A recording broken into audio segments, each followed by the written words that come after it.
everybody. Let's move on and get started. I'm going to talk to you about what is good behaviour support. So a lot of what I'll talk about is what is good behaviour support as per legislation and best practice. And some of the things will be what I believe is good behaviour support. So I layer on top of that best practice and legislation from my experience. And I'll make it really clear which is which to you as well. So my name's Amanda Wood. I'm the founder and CEO at Real Therapy Solutions. Real Therapy Solutions is a multidisciplinary therapy service. So as well as behaviour support, we provide speech, OT, psychology, and allied health assistance support. And my background is a behaviour support practitioner. So I started, dare I admit it, last century doing behaviour support and just love it. Just love working with people with disabilities. I've definitely found where I want to be and will be. And I just found behaviour support, the holistic nature of it, I really loved. I'm also a psychologist. I have a master's degree in psychology. My master's degree is in forensic psychology, largely because some of the participants or clients, as we tend to refer to them as psychs, had some behaviours that meant they had some contact with the criminal justice system. So I decided I wanted to be able to do more in that area and went back and did my master's degree. I also have worked for government, non-government, and the private practice Real Therapy Solutions started in 2000. So long before the National Disability Insurance Scheme was around, we were a private practice providing behaviour support to the disability sector. I'm also now what's known as a facts independent specialist. So I sit on a number of restrictive practice panels and review behaviour support plans, or specifically the restrictive practices in them for their clinical viability when they're related to the behaviour support plan and authorising their implementation by the carers. So that's a little bit about me. We're going to send out a quick poll just to see who you are and you know where you're from. Just that really helps me also tailor some of the webinar and talk specifics. So I think it's just the poll should have come up. If you can just click on who you are, and that'll give us a better idea of who you are, whereabouts in the sector you sit, whether you are a person with a disability, and what your interest might be in behaviour support as well.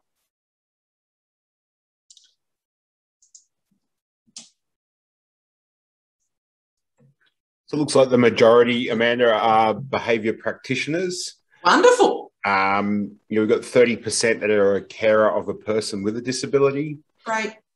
We've got a couple of support coordinators Great. on, and we've also got a couple of people that work in the disability sector but in another field. Great. All right. Thank you. That's very helpful. It's good to see, first of all, carers of people with disabilities.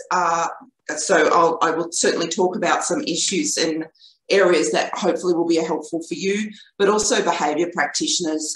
We don't have enough behaviour practitioners in the area, and that's one of my key things that I like to work on, is building more behaviour practitioners so that clients have choice, which is what the NDIA is all about. So what is behaviour support?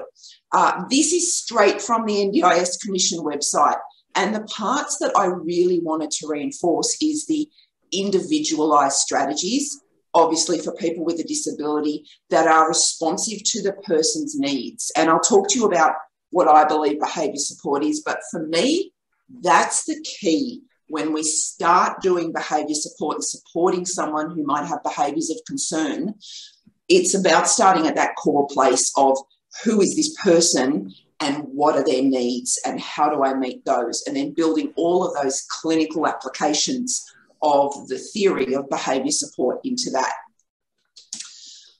So for me, behaviour support and providing behaviour support starts with a philosophy of practice or an attitude. And that philosophy and that attitude of individualised, personalised support that's about the person's needs has its own set of values, strategies and procedures. And I'll say this because to me, behaviour support isn't a support by numbers kind of process where we do this, then we do that, and then we do something else. There are absolutely guidelines that I'll talk to you about that we must follow. It's best practice, it's what works, but it really at the core of it is about respecting a person's rights and understanding that not everyone is the same, and therefore not every part of behaviour support will be done the same, and the strategies will be different for each person. There's a range of interventions. As I said before, I love behaviour support because it's so holistic. It's about looking at all areas of a person's life rather than just looking at the behaviours, and that's what I love about it. For me, again, at the core, it recognises basic human rights and the rights of people with a disability, and understanding those when we're putting things like restrictive practices in place is vital in understanding that some of those restrictive practices are not completely aligning with what we would necessarily want to happen, or even sometimes what the person wants to happen. I think that is really important to remember. They might be necessary and needed for safety reasons, but it's also about recognising the person's rights and how do we bring those two together and do the right thing for the person. I think one of the key aspects of behaviour support, and this is very much in the literature and the research, is that every behaviour has a purpose, and that's the same for anybody and any behaviour. We don't behave in isolation. Our behaviour has a purpose, and certainly the multi-element framework and theory of behaviour support talks about that purpose having a communication base. So all behaviour is communicative. We're trying to communicate something when we behave a certain way. And I think when I certainly think about myself, and when you think about yourselves and when you behave, there is definitely a level of communication in that. And behaviour occurs in relation to the context. So when you think about different environments that you might be in, so home versus work, or home versus, remember when we used to go to pubs, your behaviour will adjust for those environments, and that's no different when we're looking at providing behaviour support for someone with a disability. So what is it about? It's about getting to know someone and their life. You cannot do behaviour support, in my opinion, without having some interaction with the person. Regardless of their disability type, you need to have an understanding of the person, because at the core it's that individualised, person-centred approach. You need to understand their wants, their needs, and what a quality of life means to them. And we do this in our assessment part of behaviour support. It's definitely based on scientific principles. It's what we call evidence-based. So it's based on what we know through research, over decades of research. There's a lot of research behind the positive behaviour support models of what actually works. And when we're implementing behaviour support, I'll talk a little bit about that in a minute moving forward. It's about working with the person, their carers and their support networks. Implementation isn't the handover of a document. It's so much more than that, and we'll have a little bit of chat about that. Behaviour support, when I talk about that holistic side of it, it makes use of environmental, educational, so teaching, skill development, and often other therapeutic strategies. And I'll explain what I mean a little bit more about that in a minute.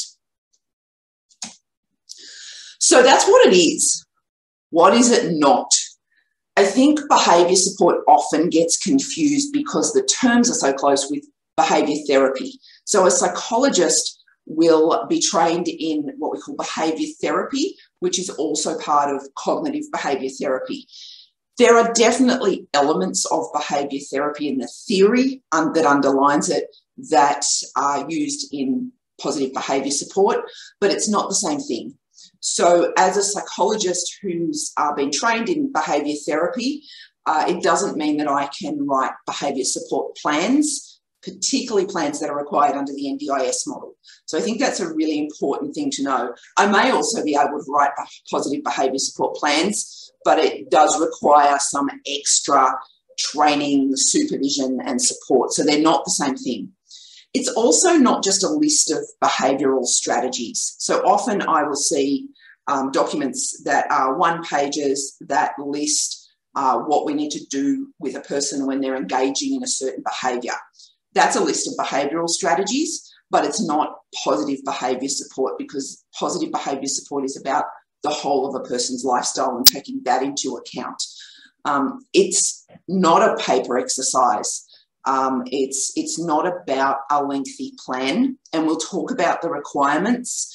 And one of the things that moving from the old system to the new system, and the ADDIC-based model, the state government model to the NDIS, is we sort of went through a phase where it became this lengthy plan again, but that's not really what behaviour support is. We need to make sure as practitioners that we're meeting the guidelines and all the requirements, but also understand that behaviour support's not a document process. It's about getting to know a person and supporting them. And it absolutely isn't one size fits all. So very quickly, the new world versus the old world. So before the National Disability Insurance Scheme, most behaviour practitioners, 98% of them, worked in government or non-government and had supervision within that system, and were often trained in that system to become behaviour support practitioners. I was absolutely one of those people that was trained in the government behaviour support model and provided behaviour support through those areas. What we have now is the NDIS Commission, who oversee the registration of behaviour practitioners. It's not difficult to become registered as a behaviour practitioner. They now have a competency-based model that your supervisor signs off on, but largely the providers of behaviour support undergo an audit around policies and implementation of policies, and the practitioners are registered with the Commission, and someone signs off to say that they're competent to do behaviour support. So it's a very different model in that way. Certainly now the Commission have built out that registration and self-assessment framework, and we're absolutely headed in a way to make sure that these services are provided, are competent and run properly. We didn't used to have restrictions on hours, so I would work with clients 20 hours a week for 6-8 months of the year because that's what they required. So now, as many of you know, it's restricted by the hours set by the NDIA planner. And the NDIA planner usually doesn't know or understand behaviour support and the behaviour support model. So we do very often see a discrepancy between what a person's support needs are and how much funding they've got, which is really difficult for the practitioners and for the families. There were various plan formats previously. There is one now suggested by the Commission, and some of you will have seen that, and that was a requirement for a while, but now it's no longer required to be used.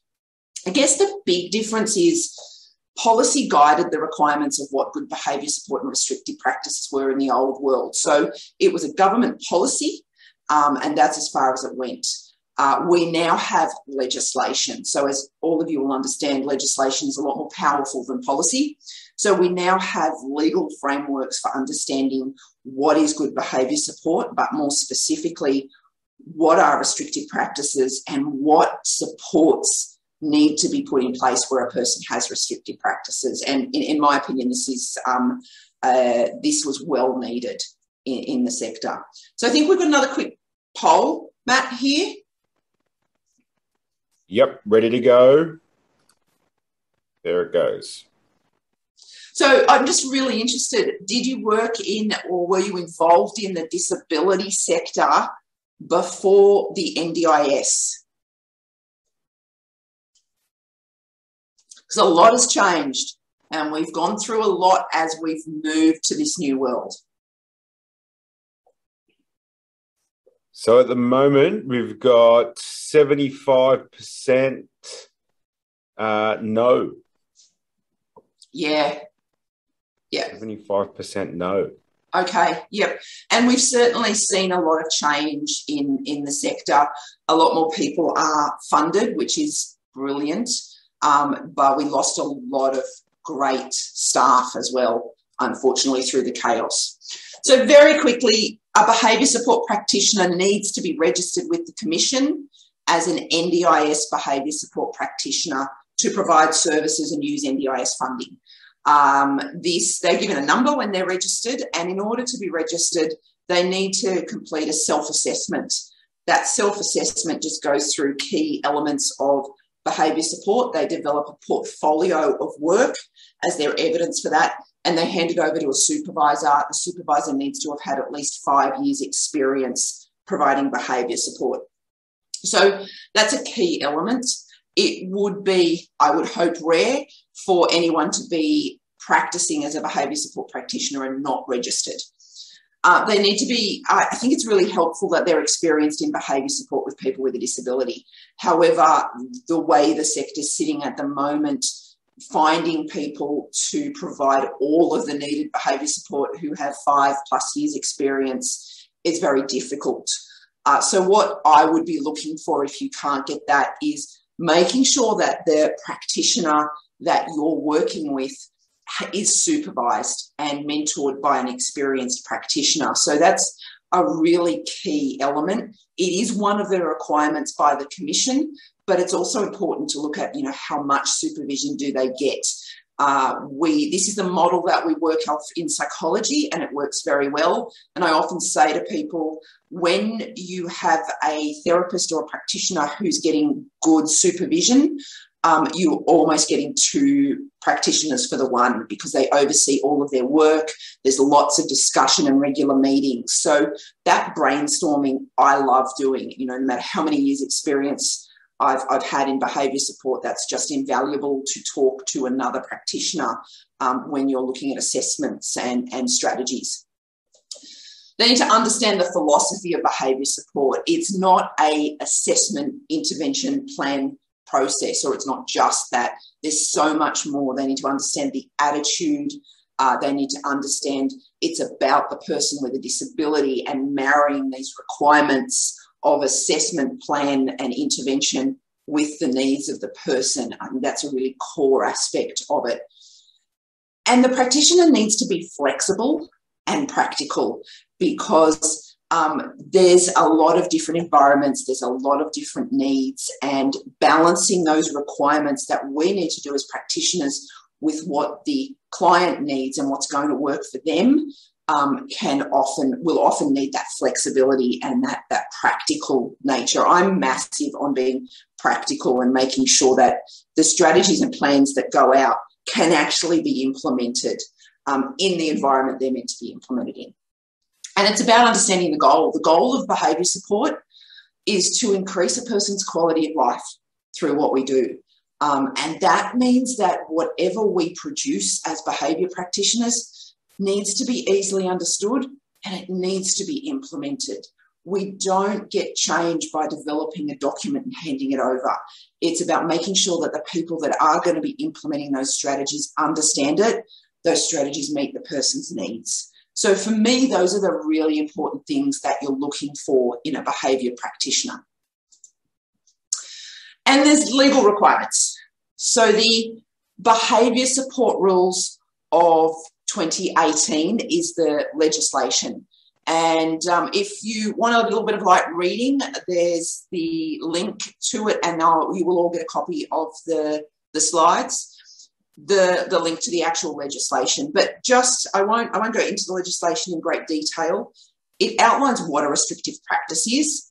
So it very clearly defines what are restrictive practices. And if somebody has a restrictive practice in place, it means that there are more authorisations and more specific types of interventions and assessments that we need to do. We need to follow a process more when someone has restrictive practices in place. It also talks about the registration process and all of that as well. Oh, there was a poll there, I think, Matt. Yep, ready to go. There we go. Oh, wrong one. Poll 4. That's all right. Hang on a second. There we go.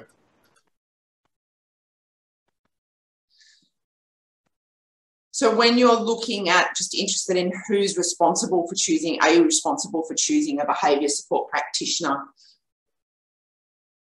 Given that some of you are behaviour practitioners, you probably won't you'll be more responsible for identifying what clients you're most suited to be able to support than the other way around.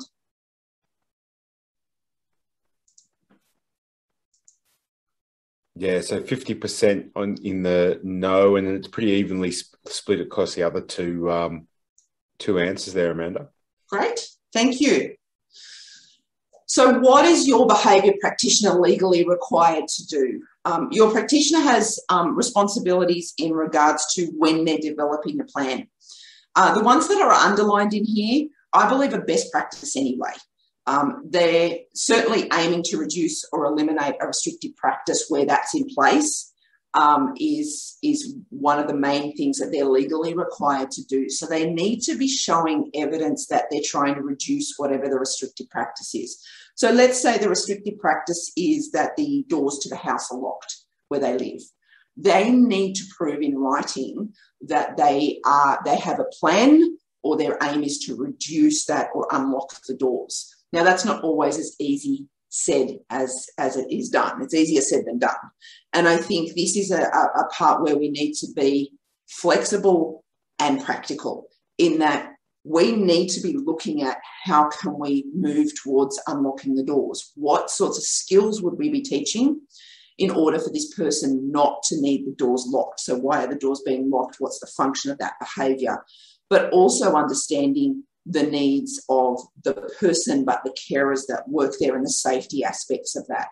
So I have absolutely worked with people over the years who, because of the nature of their disability, so Prader-Willi comes to mind, and the restrictive practice, having to lock up the food, that it's unlikely, the research is very clear that it's unlikely for some of those people that will ever be able to unlock the fridge because of the nature of Prader-Willi. However, it's also about understanding what can we at least put in place that are little steps that might help the person learn skills around that so it's not as anxiety provoking or as frustrating for them, or maybe we will be able to leave some food out. So it's about balancing those things. And I think it's really important that your behaviour practitioner has an understanding of that kind of attitude, that it's not clear that, no, well, we absolutely need to put this plan in place and start opening the doors up because that's what the process says. There may be little steps towards that based on your risk assessment and how risky the behaviour is. It's about reviewing previous plans and assessments. And I'll talk a little bit about the thing that seems to be happening a little bit too much, in my opinion, in the NDIS world of assessment, plan writing, new NDIS plan, another assessment, another plan writing, new NDIS plan. I think there's we definitely need to review previous plans and assessments, but certainly previously we weren't assessing everyone every year. I don't think that's necessary for most people. There's a lot better in the way we can do it, implementation and reviewing what was done previously. Review and make environmental changes. So it's about changing the environment, remembering that carers and support networks are part of the environment. So the way that we react and respond is also an environmental change.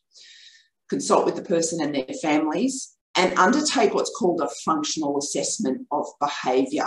And that takes numerous forms, and there are standardised assessments that are very quick and well evidence-based, or they work in this area. But you will find that your behaviour practitioner, depending on the funding that's available, as I said before, if someone's got 4 hours, we aren't able to do this, but these are the legal requirements when we pick up a behaviour support referral under NDIS that has restrictive practices. They will be required to do this and show evidence that they've done all of this.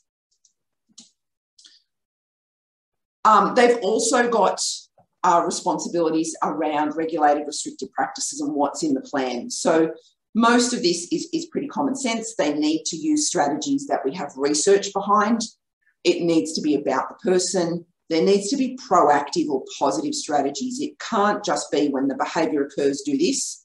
There needs to be skill development that's related to the function of behaviour.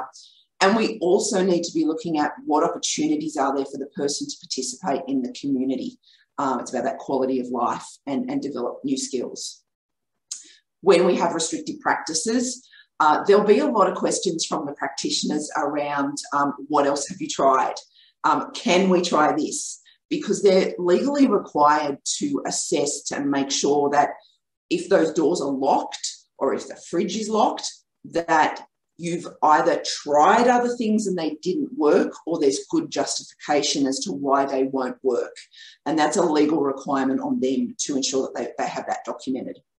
And also that the restrictive practice is you put in place because there's a risk of harm in place. So we don't usually put restrictive practices in place. They're usually not authorised through the process that is authorisation, unless there's a safety risk there for the person, because remember, we're looking at basic human rights. All right, so that's some of the information. What I want to do now is go through some ideas about what does good behaviour support look like.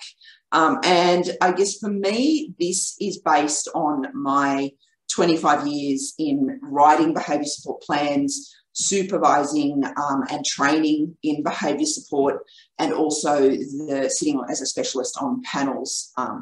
So it's about the person and their needs. So certainly when I see a behaviour support plan or when I write one, I'm not really concerned about if someone has a diagnosis, what is the definition of autism, or what is the definition or criteria for depression or obsessive compulsive disorder. I want to know, going back to that individualised and person-centred, what does that diagnosis mean for this person? So there will be multiple criteria in most diagnoses, such as autism, but it may mean that John, this client, doesn't display all of them, or you need to outline what his communication level is like. Most of you will know that people with autism is a spectrum disorder. So you've met one person with autism, you've met one person with autism. So it's about understanding, what does that mean for this person? Is this person nonverbal?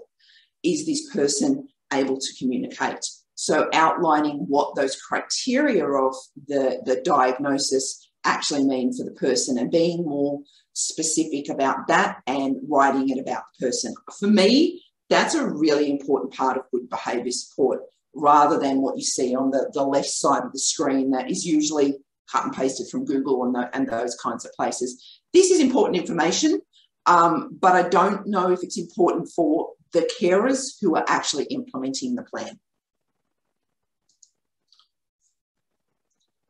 I really like it and do this myself, is I separate the assessment part from the plan. So when I talk about that, there's a assessment component that should be done with most behaviour support. Sometimes when there isn't enough funding, we'll move around that to write a report to get the correct funding that's needed.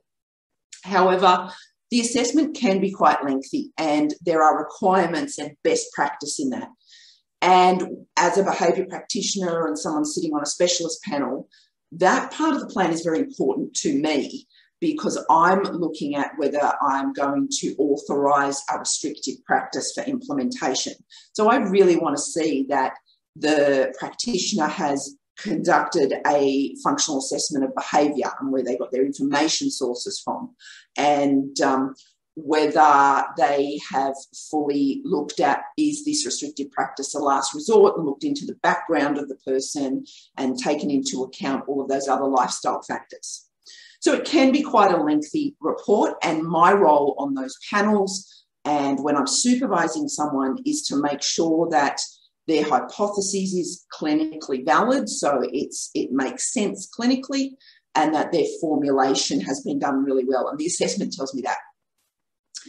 However, if I'm supporting someone in a supported accommodation with a disability, I don't need to know all of that information. Is it great for me to sit in a training course or watch a video where the practitioner's explained all of that? Absolutely. It's valid information.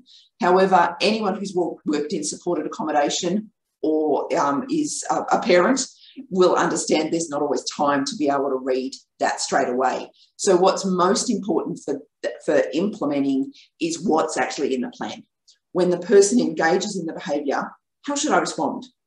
What should I be doing on a day-to-day basis to help this person develop new skills or new habits so they no longer need to use the challenging behaviour or behaviour of concern? So I like to separate those two. It doesn't mean that they're not presented together, but it's very clear what part is my assessment and what part is my plan. Sometimes I know some practitioners will assess a behaviour and write the function of the behaviour is X, Y, and Z, and the formulation, and then the behaviour, and then the strategies. That's not wrong. So please know that's not wrong. I just find it's harder to implement, and I have had less success with people implementing the behaviour plan when it's written that way. So I prefer to see the assessment part and the plan separate. This is one that I feel very passionate about. I believe plans should be easy to read and jargon-free, given that people need to read and understand these plans. Sometimes they're given 5 minutes to do so if you're a casual support worker in a supported accommodation or supported day program placement. And there's a number of other reasons why I just think they need to be easy to read. When I sit on panels, will get plans and they're this thick, and I'm sitting behind my desk 2 days before the panel and I'm struggling to read through it. I can only imagine, and from working in supported accommodation years ago, know how difficult it is when you're on the floor or you're responsible for implementing that plan and supporting someone, that you have to read through that as well. So it's a balance. It's a balance for the practitioner, and it's a balance to make sure that we meet the requirements. The plans are written well, but they're also written so that they can be easy to read. I often tell the practitioners that I supervise, I know that you've learnt a lot, and you've learnt a lot of, we like to use jargon in psychology, we use it in behaviour support as well. I think every sector has their own jargon, but the behaviour support plan is not the place to show that how much you've learnt in the jargon and the terminology. You've got to write to the audience, and that's really important. So we should be making it really easy for someone to read, to see that on a daily basis, this is the skill development program that I should be implementing, and these are the steps in how I implement it. You don't need to be able to read every word on this slide, but I think this is just one example, and it's only one example of addressing key proactive strategies. So every plan, behaviour support plan, should have very clearly written some positive strategies that assist in teaching the person skills or adapting their environment so that they no longer need to use the challenging behaviour. So an example is we conduct an assessment on a person's behaviour, and we identify that their behaviour, let's say they yell and scream, is to get attention, or it might be to escape doing something, telling someone I don't want to do that. So they'll yell and they'll scream, or they might hit out or throw things. So if that behaviour is found to be attention-based, and we have assessments and we talk with people to determine that, I really need to see in that plan a skill development that directly relates to teaching the person how to gain attention in a positive manner. And if the behaviour is escape-based, I need to see strategies in there or a program that's helping them communicate, I don't want to, without having to scream. Could this take months, and in some cases even years, in very habitual learnt behaviour? Absolutely. But it's a key element to reducing the challenging behaviour. Think about it. If somebody is engaging in a behaviour because they're in pain, and their behaviour is that they hit their head against a wall to say that they're in pain, if we don't teach that person another way to say they're in pain, the pain's not going to go away. So they're either going to continue to bang their head against a wall, or maybe we put a restrictive practice in place that stops them being able to bang their head against a wall. Then we have a person who is still in pain, and they're going to find another behaviour most likely, or they're going to move into what's called learned helplessness, where it doesn't work, doesn't matter, I can't communicate it, so they stop. And they don't need to be able to consciously think that. This is all part of what's called behaviour therapy. So the way that we respond to certain conditions or stimuli, and when we're reinforced with the way we respond that way more often. So what will happen then is the person will either continue to bang their head because they've got no other way of saying I'm in pain, or you'll stop them doing that and they'll find another way to do it. And my experience is that usually that behaviour escalates. If the banging head behaviour doesn't work, they'll tend to escalate to another one if you move them away from it. So this is the most important part of a behaviour support plan, by the way, these positive strategies, but I'm always making sure that they are linked to the function of the behaviour. So another example is, let's say we have a person who has anxiety. So they have a diagnosed anxiety disorder, and their behaviour is, the function of their behaviour is to relieve their levels of anxiety. So the behaviour might be repetitive questioning, or it may even be a physical aggression behaviour. So if we know that their anxiety is contributing to that behaviour, the plan needs to be looking at some strategies to manage anxiety.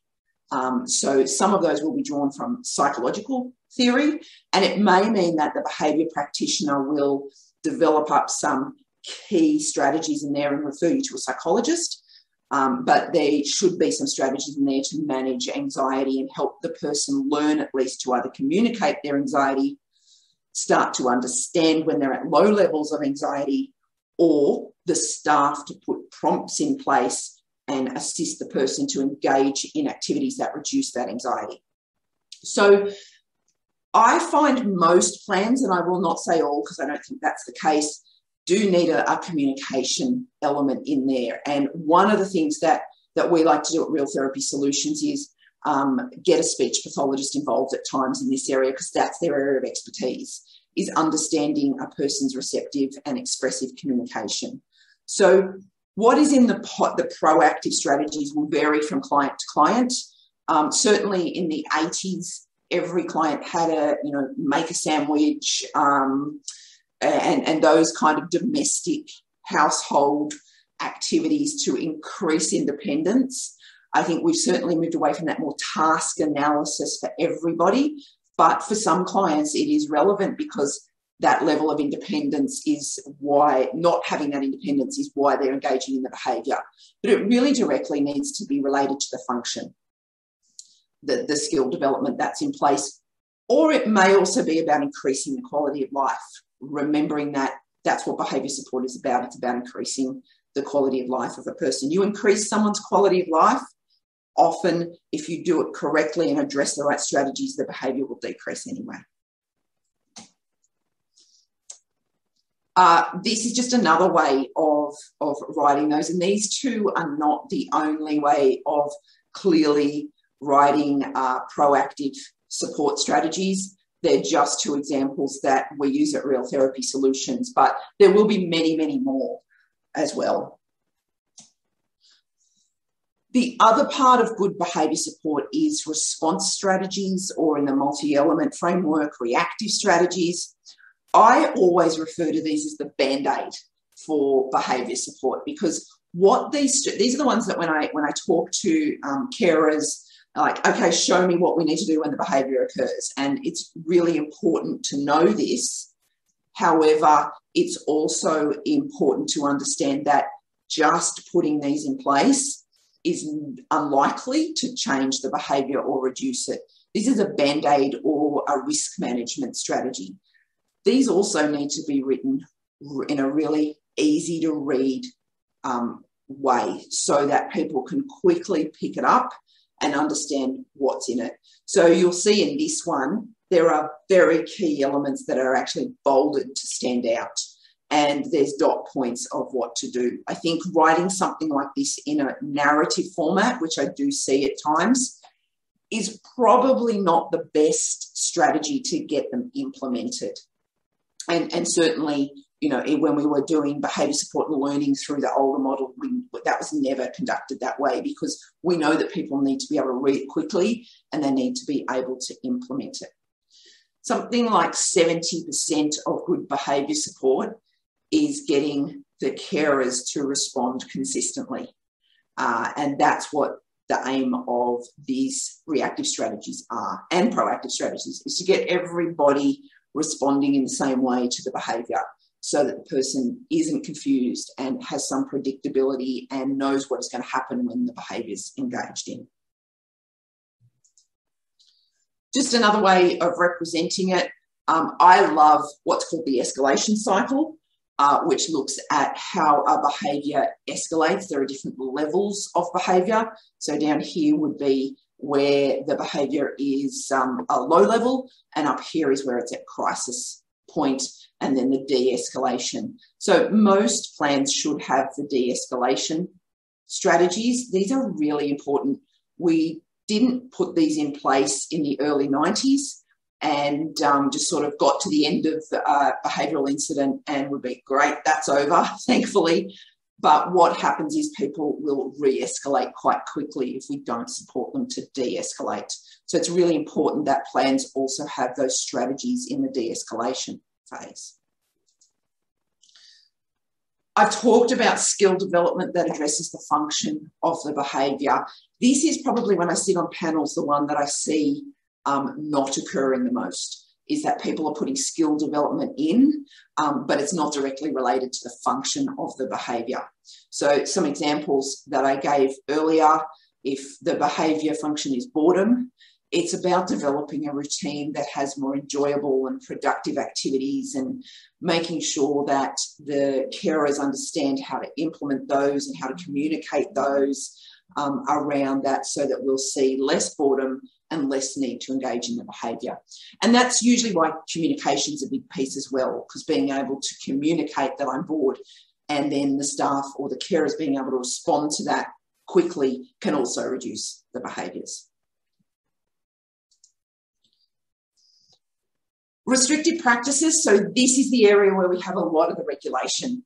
For obvious reasons, restrictive practices can be, well, in the purest form, can be a breach of human rights at times. So that's why it's good now that we have legislation around this and how it's done. There are, I won't go into detail, but there are specific categories, most of them down here on the left, that your behaviour practitioner, or if you are a behaviour practitioner, you'll be familiar with. You must put in the plan where you have restrictive practices. I guess the big thing that I see when I'm sitting on panels is I don't see a very direct outline at times on how to implement the restrictive practice. So things like, you know, hold John's hands down when he's trying to hit himself in the face. That's not enough. When we're talking about something like a regulated restrictive practice, we need to know exactly what we're authorising when we sit on a panel, and the staff need to know, or the carers need to know exactly how to implement and what they're implementing. So I go so far as at times to take photographs, if we have consent, of how to do those, or get very descriptive in those outlines, because people's interpretations can be very different, and it's very important. So that's the main reason why I tend to send regulated restrictive practice pro formas back, because they're not outlined and detailed enough. And it's also, the parts in yellow are important, because these are other parts that I see not in plans as well. There needs to be data collection, and the practitioner is responsible for putting that data in place, but also responsible for reviewing that data. The carers are responsible for documenting that data, and that's where it can come undone, because carers have a lot of documentation that they have to do. I very much understand that. But as the practitioners are legally required to review that data on a regular basis. So if I'm reviewing a plan that was done last year, I'm going to need to see that data. And if I don't have it, I write in the plan that the data was not documented by the carers. Therefore, this is all we have, because it's a legal requirement on me. It's also about those fade-out strategies, that those skill development to reduce the behaviour that I was talking about, that need to be in place and clearly. And they can be difficult at times for practitioners to come up with in certain cases. Okay, that's the plan and the assessment. I've only got a few minutes left, which is unfortunate, because this is the most important part as far as I'm concerned. As long as we've got a good assessment and a good plan, implementing behaviour support is probably the most ineffective part of most behaviour support. And this isn't a new thing with the NDIS. I think this has been my experience for most of my career as a behaviour support practitioner. And I think behaviour practitioners, we need to do better here. And the NDIS system doesn't make it any easier for us, but I don't think that's a fallback.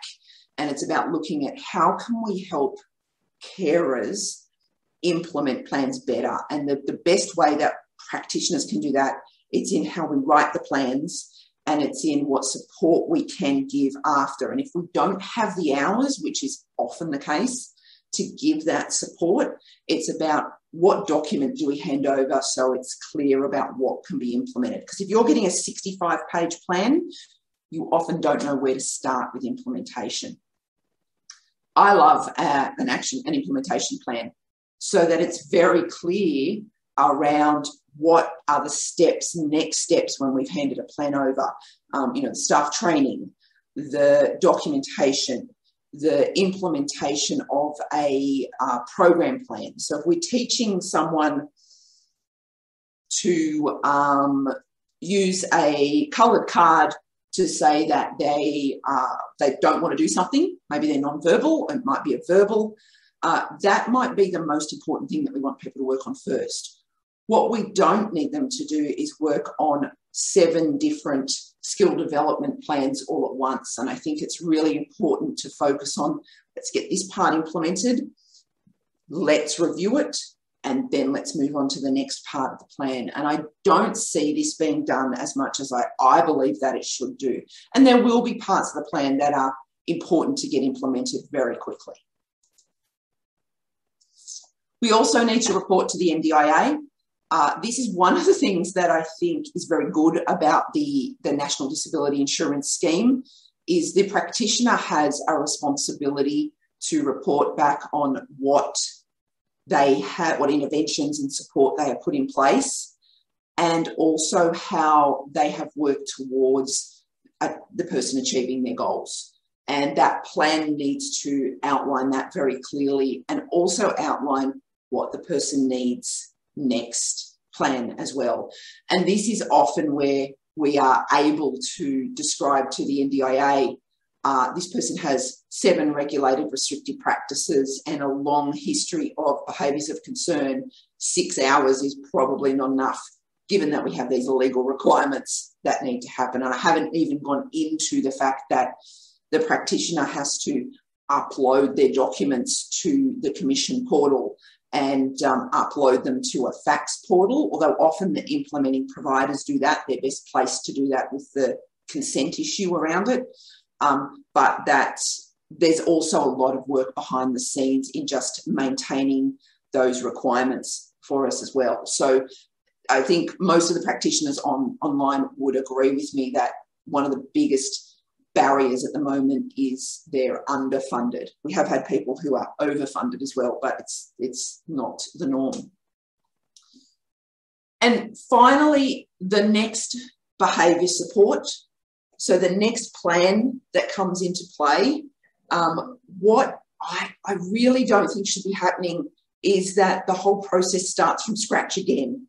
If somebody has had a good behaviour assessment and a good functional assessment and has a good plan developed, there's no reason why when their next NDIS plan comes into place, the practitioner should be going in, looking at that plan, speaking to the person, consulting with the carers and going, right, what works? What do you need help with? And have we managed to implement all of these strategies? And how's that gone? And then making changes to the plan, or maybe adding some extra skill development to increase quality of life even more. Because my experience is that usually an assessment that's about 3 to 4 years old, unless there's been a environment change, so a person's moved house, or unless there's been a major life event, about 80% of that information is still correct. But what hasn't been happening is correct implementation of those strategies. And that's where the magic happens in the implementation stage. That's where we're going to see the reduction of behaviours and the increase in quality of life. So for me, picking up a referral, even if I haven't done the assessment previously, so the great thing about the NDIA is that choice and the ability to move around if you want to. I would recommend, if you have a good practitioner, stay with them, because that knowledge base that they have will mean that they will be able to move a little bit quicker into your next plan with implementation. But find the practitioner that works well with you, that has that philosophy and that understanding and that supervision, and writes the plan the way that you need it written, follows all of the requirements with the commission. But then the next time they're reviewing that as to how it's worked, whether it's been practical. So there may be components of that where, look, that was a great program, but we just can't do it. We've got 1 staff, 5 participants, and I can't implement that. I just have not had the time. Now, the practitioner in me automatically goes, but that's what the client needs. And I think that's really important to remember. But is there any way that we can adjust this so that it actually gets implemented? Because so many times I see plans being written and they're just not implemented because of those kind of reasons.